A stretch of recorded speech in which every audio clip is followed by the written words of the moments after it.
Habaan daw ang inyong mga pasensya this month, guys. Okay, kasi may 10-10. Mailang delays lang akong nakikita. Or in a way, if ever naramdaman nyo na itong pagkabagal nitong mga nakalipas na linggo or buwan. Yes. Alin yun?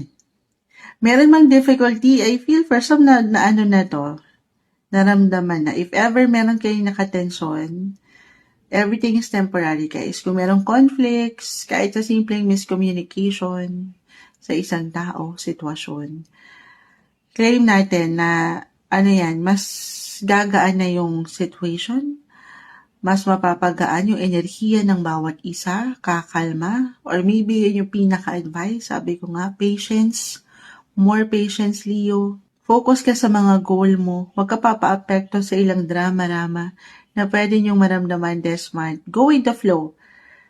Stay happy.